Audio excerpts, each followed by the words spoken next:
बच्चों, आज मैं आप लोग को हिंदी का पाठ 14 एक स्त्री का पत्र पढ़ाने वाली हूँ। इसके लेखक हैं रविंद्रनाथ टैगोर। इनका जन्म सन 1861 ईस्वी में, इनका निधन यानी मृत्यु सन 1941 ईस्वी में हुआ था। इनके बारे में हम लोग पढ़ते हैं। नोबेल पुरस्कार से सम्मानित कविवर गुरुदेव रविंद्रनाथ टैगोर का जन्म वर्तमान पश्चिम बंगाल के एक धनी जमींदार परिवार में हुआ था। उनकी शिक्षा दीक्षा घर पर ही हुई थी। स्व अध्ययन यानी अपने से अध्ययन से उन्होंने विभिन्न अलग अलग भाषाएं सीखी। वे भारत के महान साहित्यकारों में से एक हैं। कविता, चित्रकला और संगीत की दुनिया में भी उनका अपना विशिष्ट यानी खास स्थान है, जगह है। लिखने का अति सरल ढंग अपनाते हुए उन्होंने समाज के विभिन्न यानी अलग अलग वर्गों जैसे किसानों और जमींदारों के विषय में लिखा। जातिवाद, भ्रष्टाचार और निर्धनता जैसी सामाजिक बुराइयों का प्रतिवाद यानी विरोध उनकी रचनाओं का अभिन्न अंग बनी रही। उन्होंने अपनी रचनाओं से बांग्ला साहित्य को समृद्ध यानी संपन्न बनाया। गीतांजलि, घरे बाहिरे, अंतरजली यात्रा, चोखेर बाली आदि प्रमुख कृतियां हैं। उनकी रचनाएं लगभग सभी भारतीय भाषाओं तथा अंग्रेजी में उपलब्ध है।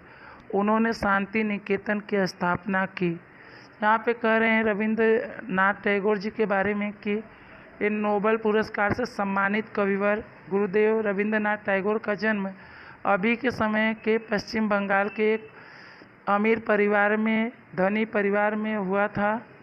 उनकी शिक्षा दीक्षा घर पर ही हुई। वह स्वयं से पढ़ाई करके उन्होंने अलग अलग भाषाएं सीखी। वे भारत के महान साहित्यकारों में से एक हैं। कविता, चित्रकला और संगीत की दुनिया में भी इनका अपना एक जगह है खास। लिखने का इन्होंने बहुत ही आसान ढंग अपनाते हुए उन्होंने समाज के अलग अलग वर्गों जैसे किसानों और जमींदारों के विषय में लिखा। जातिवाद, राष्ट्रवाद और गरीबी जैसी सामाजिक बुराइयों का विरोध उनकी रचनाओं का एक खास अंग है। उन्होंने अपनी रचनाओं से बांग्ला साहित्य को मजबूत बनाया। गीतांजलि, घरे बाहिरे, अंतरजली यात्रा, चोखेर बाली आदि इनकी प्रमुख कृतियां हैं। इनकी रचनाएं लगभग सभी भारतीय भाषाओं तथा अंग्रेजी में मौजूद है। उन्होंने शांति निकेतन की स्थापना की। आगे है, प्रस्तुत पाठ में नायिका बिंदु के माध्यम से नारी जीवन के सामाजिक बंधन, उसके शोषण यानी अन्याय और दर्द को मार्मिक यानी जो दिल को छू जाए इस ढंग से व्यक्त यानी प्रकट किया गया है। करे जो पाठ लिखा गया है इसमें नायिका बिंदु के जरिए से नारी यानी स्त्री का जीवन कैसा होता है, उसके ऊपर कैसे सामाजिक बंधन होती है, प्रतिबंध होते हैं, उसका किस तरह से शोषण किया जाता है, उसके साथ किस तरह से अन्याय होता है, उसके दर्द को बहुत ही अच्छे ढंग से कविवर रविंद्रनाथ टैगोर ने व्यक्त किया इस पाठ के माध्यम से। चलिए हम लोग पाठ को पढ़ते हैं और इसके विषय में जानते हैं। पूज्यवर, आज 15 साल हुए हमारे ब्याह को। ब्याह का मतलब होता है शादी। हम तब से साथ ही रहे। अब तक चिट्ठी लिखने का मौका यानी अवसर नहीं मिला। तुम्हारे घर की मझली बहू, मझली का मतलब होता है बीच की, जगन्नाथपुरी आई थी तीर्थ करने। जगन्नाथपुरी उड़ीसा में पड़ता है। 4 धामों में से एक धाम है जगन्नाथपुरी। कह रहे हैं कि मझली बहू चिट्ठी लिख रही, पत्र लिख रही है और पत्र में कह रही कि आज 15 साल पूरे हुए हमारे शादी को। हम तब से साथ ही रह रहे थे। अब तक हमें पत्र लिखने का, चिट्ठी लिखने का मौका नहीं मिला। तुम्हारे घर की मझली बहू जगन्नाथपुरी आई तीर्थ यात्रा करने। आगे हम लोग पढ़ते हैं। आई तो जाना कि दुनिया और भगवान के साथ मेरा और एक नाता भी है, इसलिए आज चिट्ठी लिखने का साहस यानी हिम्मत कर रही हूँ। इसे मझली बहू की चिट्ठी न समझना। वह दिन याद आता है जब तुम लोग मुझे देखने आए थे। मुझे 12वां साल लगा था। सुदूर यानी बहुत दूर के गांव से हमारा घर था। पहुंचने में कितनी मुश्किल हुई तुम सबको। मेरे घर के लोग आव भगत करते करते हैरान हो गए। आव भगत का मतलब होता है सेवा सत्कार। विदाई की करुण यानी दुख भरी धुन गूंज उठी। मैं मझली बहू बनकर तुम्हारे घर आई। सभी औरतों ने नई दुल्हन को जांच परख कर देखा। सबको मानना पड़ा, बहू बहुत सुंदर है। मैं सुंदर हूँ यह तो तुम लोग जल्दी भूल गए, पर मुझ में बुद्धि है यह बात तुम लोग चाह कर भी भूल न सके। माँ कहती थी औरत के लिए तेज दिमाग भी एक बला है, आफत है। यहाँ पे मझली बहू अपने पत्र में लिख रही है कि मैं जब जगन्नाथपुरी तीर्थ यात्रा करने आई तो जानी कि दुनिया और भगवान के साथ मेरा और एक रिश्ता है, इसलिए आज चिट्ठी लिखने का हिम्मत कर रही हूँ। इसे मझली बहू की चिट्ठी न समझना। कह रहे हैं कि वह दिन मुझे याद आता है जब तुम लोग मुझे देखने के लिए आए थे और मुझे 12वां साल लगा था। दूर गांव में हमारा घर था, पहुंचने में आप लोग को बहुत कठिनाई हुई। मेरे घर के लोग आप लोग का स्वागत सत्कार करते करते हैरान हो गए, परेशान हो गए। विदाई की दुख भरी आवाज़ गूंज उठी चारों तरफ। मैं मझली बहू बनकर आपके घर पर आई। सभी औरतों ने नई दुल्हन को जांचा परखा देखा। सब माने कि बहू बहुत सुंदर है। कह रहे हैं कि ये मैं सुंदर हुई है तो आप लोग बहुत जल्दी भूल गए, पर मुझ में बुद्धि है यह चाहकर भी आप लोग नहीं भूले। और मेरी माँ कहती है कि औरत के लिए तेज दिमाग भी एक आफत है, बला है। आगे पढ़ते हैं। लेकिन मैं क्या करूं? तुम लोगों ने उठते बैठते कहा यह बहुत तेज है। लोग बुरा भला कहते सो कहते रहे, मैंने सब माफ़ कर दिया। मैं छिप छिप कर कविता लिखती थी। कविताएं तो मामूली, लेकिन उनमें मेरी अपनी आवाज़ थी। वे कविताएं तुम्हारे रीति रिवाजों के बंधनों से आज़ाद थी। छोटी मझली बहू कह रही है कि लेकिन मैं क्या करूं? तुम लोगों ने उठते बैठते यह कहा बहुत तेज है। लोग बुरा भला भी कहते थे सो कहते रहे, मैंने सबको क्षमा कर दिया। मैं छिप छिप कर चुपके से कविता लिखती थी। कविताएं साधारण थी, मामूली थी, लेकिन उसमें मेरी अपनी आवाज़ थी, अब मेरी अंदर की बात थी। ये कविताएं तुम्हारे रीति रिवाज के बंधनों से स्वतंत्र थी, आज़ाद थी। आगे पढ़ते हैं। मेरी नन्ही बेटी को छीनने के लिए मौत मेरे पास आई, उसे ले गई पर मुझे छोड़ गई। माँ बनने का दर्द मैंने उठाया पर माँ कहलाने का सुख न पा सकी। मझली बहू यहाँ कहती है कि मेरी नन्ही बेटी को छीनने के लिए मौत मेरे पास आई, उसे ले गई पर मुझे छोड़ गई। माँ बनने का दर्द मैंने उठाया पर माँ कहलाने का सुख न पा सकी। यानी कि बच्ची हुई लेकिन उसकी तुरंत मृत्यु हो गई। माँ तो बनी लेकिन माँ को जो सुख मिलता है बच्चे से, वो सुख उनको नहीं मिला। आगे पढ़ेंगे। इस हादसे को भी पार किया, फिर से जुट गई रोज़मर्रा के काम काज में। गाय भैंस सानी पानी में लग गई। तुम्हारे घर का माहौल रूखा यानी सख्त और घुटन भरा था। यह गाय भैंस ही मुझे अपने से लगते थे। इसी तरह शायद जीवन बीत जाता। यहाँ मझली बहू कह रही है कि इस घटना को भी मैं भूल चुकी थी, फिर से लग गई रोज़ के काम काज में। गाय भैंस को सानी पानी में लग गई यानी चारा पानी देना। तुम्हारे घर का वातावरण बहुत सख्त था और घुटन भरा था। यह गाय भैंस ही मुझे अपने जैसे लगते थे कि ये हमारे हैं। इसी तरह शायद जीवन बीत जाता। आगे पढ़ते हैं। आज का यह पत्र लिखा ही नहीं जाता, लेकिन अचानक मेरी गृहस्थी में जिंदगी का एक बीज आ गिरा। यह बीज जड़ पकड़ने लगा और गृहस्थी की पकड़ ढीली होने लगी। जेठानी जी की बहन बिंदु अपनी माँ के गुजरने पर हमारे घर आ गई। यहाँ पे मझली बहू बता रही है कि आज का यह पत्र लिखा ही नहीं जाता, लेकिन एकाएक मेरी गृहस्थी में जिंदगी का एक बीज आ गिरा। यह बीज जड़ पकड़ने लगा और यह गृहस्थी की पकड़ ढीली होने लगी। जेठानी की बहन थी वह बिंदु, अपनी माँ के गुजर जाने पर, उनके निधन होने पर हमारे घर पर आ गई थी।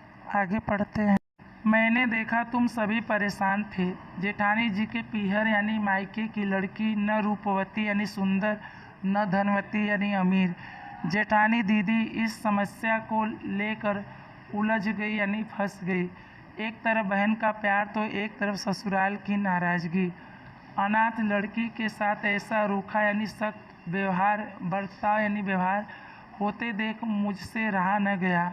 मैंने बिंदु को अपने पास जगह दी। जेठानी दीदी ने चैन की सांस ली यानी राहत की सांस ली, उन्हें चैन मिला। गलती का बोझ मुझ पर आ पड़ा।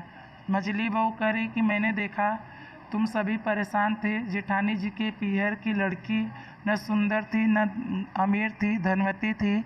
जेठानी दीदी इस बात को लेकर बहुत परेशान थी, उलझ गई थी। एक तरफ बहन का प्यार था तो दूसरे तरफ ससुराल वालों की नाराज़गी थी। उनकी बहन को लोग पसंद नहीं करते थे। मझली बहू कह रही कि अनाथ लड़की के साथ ऐसा आप लोग का सख्त व्यवहार होते देख मुझसे रहा नहीं गया। मैंने बिंदु को अपने यहाँ जगह दी। जेठानी दीदी को तब सांस मिला, राहत मिली। गलती का बोझ मुझ पर आ पड़ा। आगे पढ़ते हैं।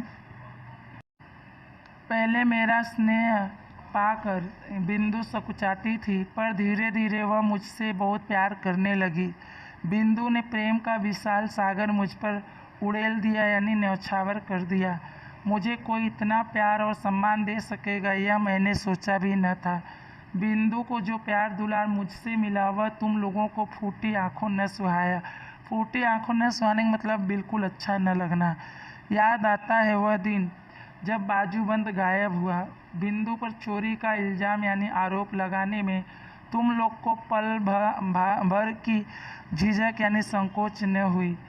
बिंदु के बदन पर जरा सी लाल घमौरी क्या निकली, तुम लोग झट बोले चेचक। किसी इल्ज़ाम का सबूत यानी प्रमाण न था। सबूत के लिए उसका बिंदु होना ही काफ़ी था। बिजली बहू कह रही है कि पहले मेरे प्रेम को पाकर बिंदु संकुचाती थी, संकोच करती थी, पर धीरे धीरे वह मुझसे बहुत प्यार करने लगी। बिंदु ने प्रेम का विशाल सागर मुझ पर उड़ेल दिया यानी न्यौछावर कर दिया। बहुत प्यार दिखाने लगी, मुझसे करने लगी। मुझे कोई इतना प्यार और सम्मान दे सकता है यह मैंने कभी सोचा भी न था। बिंदु को जो प्यार दुलार मुझसे मिला वह तुम लोगों को बिल्कुल अच्छा न लगा। याद आता है वह दिन जब बाजूबंद खो गया था, गायब हो गया था।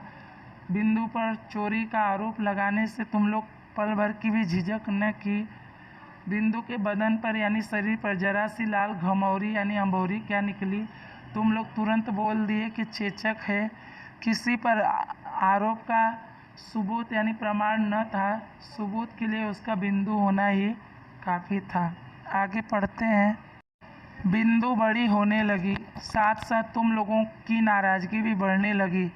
जब लड़की को घर से निकालने की हर कोशिश प्रयत्न नाकाम हुई तब तुमने उसका ब्याह यानी शादी तय कर दिया। लड़के वाले लड़की देखने तक न आए। तुम लोगों ने कहा ब्याह लड़के के घर से होगा, यही उनके घर का रिवाज यानी नियम है। सुनकर मेरा दिल काँप उठा। ब्याह के दिन तक बिंदु अपनी दीदी के पांव पकड़कर बोली, दीदी मुझे इस तरह मत निकालो, मैं तुम्हारी गौशाला यानी जहाँ गाय बांधी जाती है वहाँ मैं पड़ी रहूँगी, जो कहोगी सो करूँगी। यहाँ पे छोटी बहू कहती है कि बिंदु जब बड़ी होने लगी साथ साथ तुम लोगों की नाराज़गी भी बढ़ने लगी। जब लड़की को घर से निकालने की हर कोशिश प्रयत्न में आप लोग असफल रहे तब आप लोगों ने इसका शादी करने का तय किया। लड़के वाले लड़की देखने तक नहीं आए। तुम लोगों ने कहा कि शादी लड़के के घर से होगा, यही उनके घर का रीति रिवाज है, नियम है। यह सुनकर मेरा दिल काँप उठा। शादी के दिन, ब्याह के दिन बिंदु अपनी दीदी के पांव पकड़कर बोली, दीदी मुझे इस तरह अपने घर से मत निकालो, मैं तुम्हारी गौशाला में पड़ी रहूँगी, जैसा कहोगी वैसा मैं करूँगी। आगे पढ़ते हैं। बेसहारा लड़की सिसकती हुई मुझसे बोली, दीदी क्या मैं सचमुच अकेली हो गई हूँ? मैंने कहा ना बिंदी ना, तुम्हारी जो भी दशा हो मैं तुम्हारे साथ हूँ। जेठानी दीदी की आंखों में आंसू थे, उन्हें रोककर वह बोली, विद्या याद रख, पति पत्नी का परमेश्वर है। 3 दिन हुए बिंदु के ब्याह को। सुबह गाय भैंस को देखने गौशाला में गई तो देखा एक कोने में पड़ी थी बिंदु। मुझे देखकर फपक कर रोने लगी। फपक कर मतलब होता है रुक रुक कर रोना। बिंदु ने कहा कि उसका पति पागल है, बेरहम सास और पागल पति से बचकर वह बड़ी मुश्किल से भागी। गुस्से और घृणा से मेरे तन बदन में आग लग गई। मैं बोल उठी, इस तरह का धोखा भी भला कोई ब्याह है? तू मेरे पास ही रहेगी, देखूं तुझे कौन ले जाता है। मझली बहू बताती है कि बेसहारा लड़की यानी जिसका कोई सहारा न हो, वह लड़की सिसकती हुई मुझसे बोली, दीदी क्या मैं सचमुच अकेली हो गई हूँ? मेरा कोई नहीं है? मैंने कहा, ना बिंदी ना, तुम्हारी जो भी दशा हो, तुम्हारे साथ जो भी हो, लेकिन मैं तुम्हारे साथ हमेशा रहूँगी, तुम्हारा साथ दूंगी। जेठानी दीदी की आंखों में आंसू थे। उन्हें रोक कर वह बोली, बिंदिया याद रख, पति पत्नी का परमेश्वर है, भगवान है। 3 दिन हो गए थे बिंदु के ब्याह को। सुबह गाय भैंस को जब देखने के लिए गौशाला में गई तो देखा कि एक कोने में बिंदु थी। मुझे देखकर फपक कर यानी रुक रुक कर रोने लगी। मझली बहू कह रहे कि बिंदु ने कहा कि उसका पति पागल है, बेरहम सास और पागल पति है, जिससे बचकर वह बहुत मुश्किल से भागी है। मझली बहू कह रही कि यह सुनकर मुझे गुस्सा और घृणा से मेरे तन बदन में जैसे लगा आग लग गई। मैं बोल उठी कि इस तरह का धोखा भी कोई धोखा ब्याह है भला? तू मेरे पास ही रहेगी, देखो तुझे कौन ले जाता है। आगे पढ़ते हैं। तुम सबको मुझ पर बहुत गुस्सा आया। सब कहने लगे बिंदु झूठ बोल रही है। कुछ ही देर में बिंदु के ससुराल वाले उसे लेने आ पहुँचे। मुझे अपमान से यानी तिरस्कार से बचाने के लिए बिंदु खुद ही उन लोगों के सामने आ खड़ी हुई। वे लोग बिंदु को लेकर गए। मेरा दिल दर्द से चीख उठा यानी चिल्ला उठा। मैं बिंदु को रोक न सकी। मैं समझ गई कि चाहे बिंदु मर भी जाए, वह अब कभी हमारी शरण यानी आश्रय में नहीं आएगी। तभी मैंने सुना कि बड़ी बुआ जी जगन्नाथपुरी तीर्थ यात्रा करने जाएंगी। मैंने कहा, मैं भी साथ जाऊंगी। तुम सब यह सुनकर खुश हुए। मैंने अपने भाई शरद को बुला भेजा। उससे बोली, भाई अगले बुधवार को मैं पूरी जाऊंगी। जैसे भी हो बिंदु को भी उस गाड़ी में बिठाना होगा। उसी दिन शाम को शरद लौट आया। उसका पीला चेहरा देखकर मेरे सीने पर सांप लौट गया। सीने पर सांप लौटना का मतलब होता है ईर्ष्या से दुखी होना। मैंने सवाल किया, उसे राजी नहीं कर पाए? राजी करना मतलब होता है तैयार करना। उसकी ज़रूरत नहीं। बिंदु ने कल अपने आप को आग लगाकर आत्महत्या कर ली। शरद ने उत्तर दिया। मैं स्तब्ध रह गई। स्तब्ध रहने का मतलब होता है सन्न रह जाना। मैं तीर्थ करने जगन्नाथपुरी आई हूँ। बिंदु को यहाँ तक आने की ज़रूरत नहीं पड़ी, लेकिन मेरे लिए यह ज़रूरी था।